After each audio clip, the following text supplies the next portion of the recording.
Hello and welcome to the Carmical Sports presentation of North Oconee High School football on the NFHS network.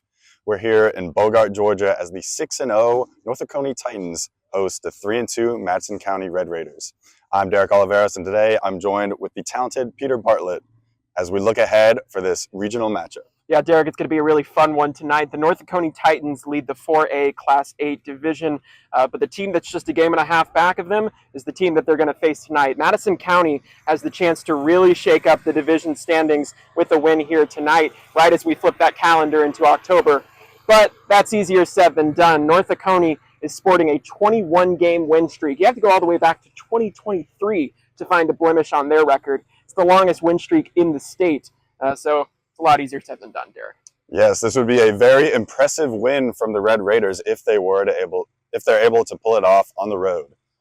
But in order for them to pull off this upset, they're going to make sure to keep hold of the ball. Yeah, it's a game of fours for Madison. They need to stay on track with the triple option offense that they employ. They need about 4 yards per play. Every 3 downs, that would get them a first down. It allows them to stay on the field, and they're going to be implementing a 4-minute offense. That's an offense that's not meant to go fast. It's meant to go slow, to burn clock, and to keep Harrison Faulkner and his versatile weapons on the sideline. And going off on that, in order for them to retain possession, they need to make sure to hold onto the football. This Titan team is known to putting points up on the board even when they're on defense. Yeah, something that I kept hearing when I was interviewing the Madison County players was be where your feet are. It's a really tough task. They're going to be in a really rough environment here tonight in Titan Stadium. But what they want to do is make sure they outsource all the noise and stay focused on what they're doing. This Madison team feels like they could be 5-0 coming into this one if they were able to cut down on some pregame mistakes. But to do that, they really have to be where their feet are. So managing the emotions, managing the road environment, it's going to be crucial here to start tonight. And more on the Red Raiders' high-powered offense with the triple option. We pass it over to sideline reporter Lily Sincola with more. Thanks, Derek. I spoke with Coach Smith earlier this week about how their triple option offense has been scaring off college coaches. You know, his son Colby was a star quarterback for the Red Raiders back in 2018, was getting picked up by Central Florida, but they stopped showing interest after they found out about their triple option play. You know, senior running back Trent Lattimore also has expressed his frustrations with the style of gameplay trying to get picked up, as college coaches have told him that they're just looking for players that are going to play spread.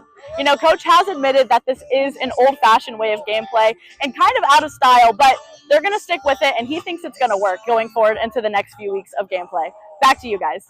Thanks, Lily. And now back to the home team, the North Oconee Titans. I talked with Coach Arndt earlier this week, and he put an emphasis on special teams. Just last week, their kicker, Buckley, was able to make a 45-yard field goal. This kid has a serious leg on him, and being able to put up points from very far away up from the end zone is going to be crucial, as well as pinning the Red Raiders back to prevent them from being close to the end zone, making it more difficult for them to score. Yeah, with the triple option offense, a big thing that you have to rely on is field positioning. And North Oconee knows that. They want to pin back the Madison County team. They want to manage where they get their field position set, and they're really good at it. I've watched them make some really big plays on special teams. They're really adept at doing that. On the other hand, it's a unique look trying to face Madison County's triple option offense because it's not something you see very often in the high school game today. So the way to do that is to contain. Contain is the word that's going to be the focus here tonight. With a triple option offense, your main goal is not to be disruptive in the backfield, because if you surrender your gap integrity, you tend to let up big holes and big gaps for run plays and speed option plays. So what the defensive line wants to do is stay in their gaps, keep their eyes above the linemen, and allow their linebackers to work behind them, containing this offense as opposed to trying to disrupt that backfield like you would the pro-style offense. Trying to stop this offense is definitely going to be a challenge, even though the Titans' defense has been strong throughout the season. For more on how the team has been preparing, how to handle this triple option offense, we pass it over to sideline reporter Jake Brannon for more. Thanks, Derek.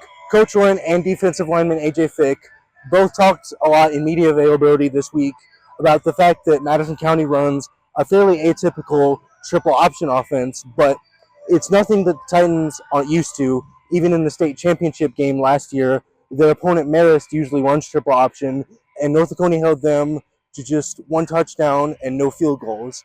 And linebacker Luke Burnett added that he also expects the Red Raiders to run triple option most of the time in this game, but he's confident enough in his defense that they know what to do just in case they go to the air.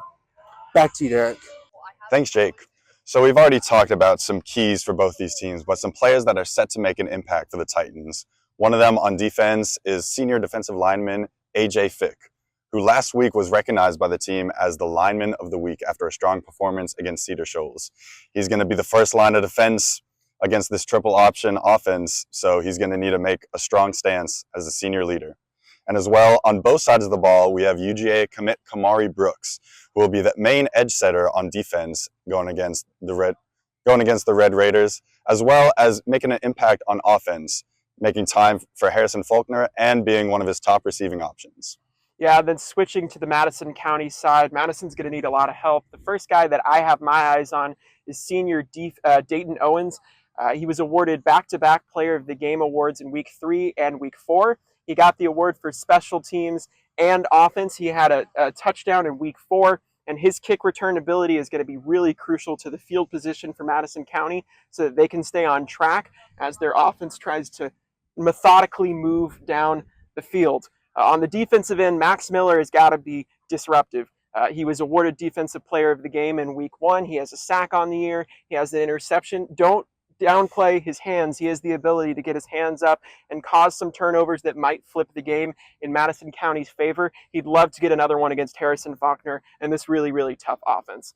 And if he did, more than just shaking up the region standings, it would exercise some demons for Madison County. Madison County has not beaten North Oconee since 2017, despite the fact that they went to playoffs 3 times in that span.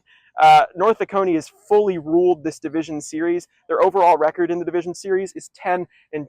So not only does Madison have to work against a 21-game win streak, they also have to work against some incredibly tough history and get themselves on the right side of it. It's going to be a fun one tonight, Derek. It's looking like it's going to be an uphill battle for Madison County, but there's no reason that they can't pull off this upset. More on this game later tonight at 7:30. We'll see you there.